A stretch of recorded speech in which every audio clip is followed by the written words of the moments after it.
Hey everybody, it's me, Andrew. Get out into nature, tune in for yourself, resonate with the Earth's electromagnetic field via 432 hertz, the universal frequency. So today I'm gonna go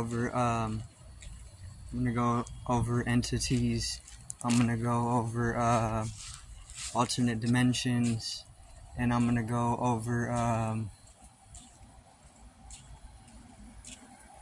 deflecting energy, or even protecting your energy, or repelling other people's energy, or cleansing energies within yourself. Alright, so let's get into this. So I wanted to go in on various different entities, because this is really what can take a toll on your complex, on the body-mind complex. Entities are really just energies, right? So anytime you're dealing with any type of energy, there's entity to it, which an entity is just a being from another dimension, right? And energy is just a formlessness. There can be energy forms, but it can be formless if it's out of your range of perception, right? So the moment that you shift your perception or open up the ajna chakra enough, then you start bringing the formless energies into a form that can be grasped by the mind, which can then easily transform into any anatomy or anomaly, right, from any other dimension. So then entities are energy, and everything is energy, right? Or all is mind, mental reality, which doesn't exist. This is paradoxical, and it's very important that you understand that it doesn't exist, because this is what allows us to die. This is what allows us to let go and not take things so serious. Otherwise, we'd be absolutely miserable, right? Anyway, entities can inhabit your space. Entities can inhabit your lineage. Entities can inhabit. They can inhabit, right? Just as though we're walking the street, or as though humanity is populating the globe or the realm. Entities populate all realms, right? If you open yourself up enough, you can actually occupy all other realms as well, right? But it's just because you attach so much with something that you think is real, which inhibits your ability to open yourself up to all other realms, which are just worlds, right? Or servers. You can think of them as servers. You join a server, there's multiple players, there's multiple avatars playing on the server, occupying that plane, and there's multiple servers. If you go into any domain or whatever that's housing servers to join, there's a network that's like the cosmic network, right? And it's the same thing, because that whole system that can be found on the internet is just a fractal design of what is already there, right? And the astral or the ethereal plane, which are just very subtly different in density. But people can inhabit entities. People can develop relationships with entities, and they can be malefic, they can be benevolent, but entities are, for the most part, they're going to, some of them are here to help you. Some of them are gonna make your life, they're gonna sap your energy and make your life a hell, right? Or a misery. But you can learn from each and every relationship that you have with any entity, right? Just as though you can learn from any child Don't think that you can't learn anything from an absolute child, because children are the ones that are actually teaching us, the older mass, right? You can learn from the animals too, even though they're under-evolved. If you say this, you can learn from everything, right? And entities are no exception either. Even if they're not in your perception, but they're still affecting you, your body and mind complex, you can learn from them, right? If they keep sending you into various different cycles, it could be because they're trying to have you make a leap or something, you know, so that you can break through a wall. It could be anything, right? But they can also get extremely bad in the way where it's willing to kill you, right? There's plenty entities who are willing to kill you just out of their form, right? That's what their geometry does in relation to your geometry. That's how geometries work.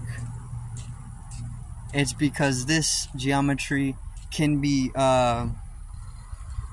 it can be collapsed, especially in relation to geometries or an entity which is supporting that equation as a whole, right?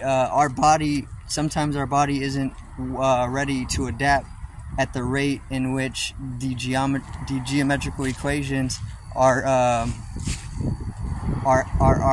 bringing forth, right? So the entities will kill you, but there's a lot that'll also help you, right? So it's just like people. You can walk the street at night, and there's a chance you can get mugged or something, right? It's the exact same thing. Some of them will, some of them won't. It just depends, right? Obviously, there's spaces, there's planes that inhabit various different entities which gather in like energy, which that energy may not coalesce with your complex or your energy on this plane in a healthy way, right? So if you would obviously want to stay away from these spaces unless you are trained to be able to maneuver through them, right? Which intuitively on deeper levels you already know how to maneuver, not these spaces, but you know how to avoid these types of spaces which house energies which don't mix well, right? But people can pick up from these spaces, right? Because there's a whole situation, and this is just nature. There's a whole situation where dimensions merge, they open up to each other, they bleed into each other, and lower dimensional entities, higher dimensional entities can start flooding into all the other realms. It all just mixes together, it stews together, and people can start developing relationships with lower dimensional entities, and these people, you can attract these people, and then you can start also picking up various different entities. These are the entities working, or just energies, because it's the exact same thing, but these are energies or entities that are working in group to facilitate some type of equation on throughout the planes, right? And I look at it in a mathematical sense, because everything is math, so it's easier to go in with mathematics. Obviously, you can also just go in purely out of experience, but then we lack names and whatnot if we're not actually connecting securely to the various different planes and energies, right? Obviously, I'm not, so I can't go in that deeply with it. I can just give subtleties. But people can definitely inhabit various different energies, which can drain you and bring in more pollution to your electromagnetic field and whatnot. And this can also lead to mutations. The moment that you, if you become polluted, let's say somebody's bringing in entities that don't mix well and bring you into an unhealthy state of consciousness, then that pollution that's clogging up your system or dysfunctioning your system can lead to a mutation, which can lead you to join that energy that was polluting your system in the first place, if it can get bad enough, right? So you definitely want to cleanse yourself from any type of energy that you intuitively know is just not having you in a healthy state of awareness. If you're in a healthy state of consciousness, then all is good. There can even be malefic entities. There can be anything. If you're in a healthy state of consciousness, then you're good. But the moment that it starts getting out of your hand, which it will a lot of the time,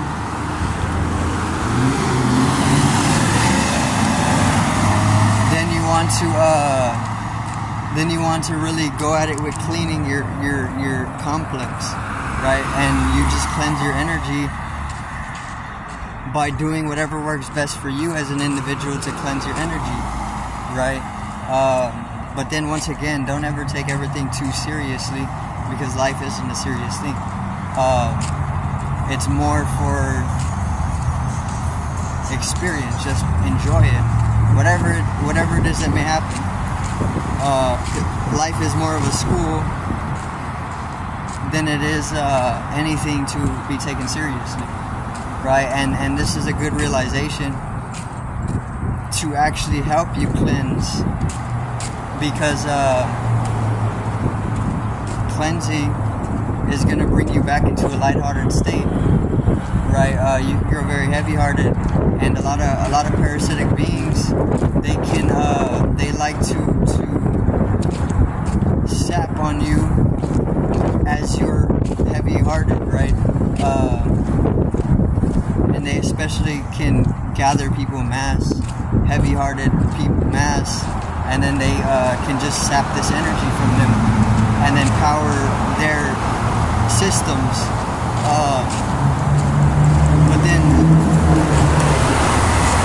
But then lightening your heart up is the liberation, right? And everybody has in them the capacity to lighten their heart up, right? This is how you become angelic. Not that demons are a bad thing, because it's just duality, but being lighthearted is how you ascend and come into higher states of realization, right? So let me see. Cleaning the energy system. Sometimes these whatever entities that can inhabit your system and pollute it can also just be planted there by masters to teach you how to cleanse, right? It's one of those things. And if that is one of the situations, or if that is the case, then there may be a little bit of danger in it, but it's nothing serious. Once again, because nothing is serious, especially if it's a trial from the Ascended Masters.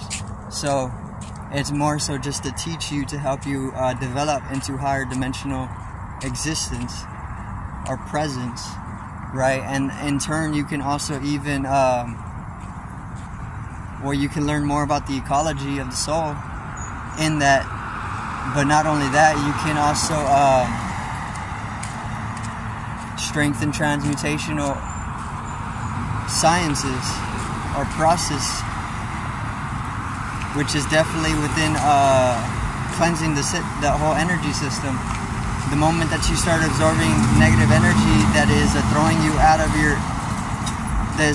out of your healthier states of consciousness is the moment you can start utilizing transmutational mechanics to be able to shift that energy from a pollutant to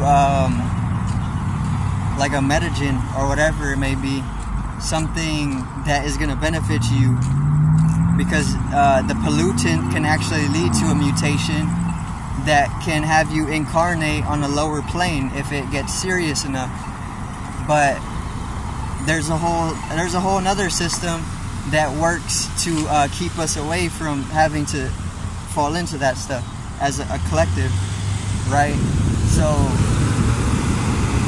it's only if you want to, it's only if you decided to do that as a soul, right? For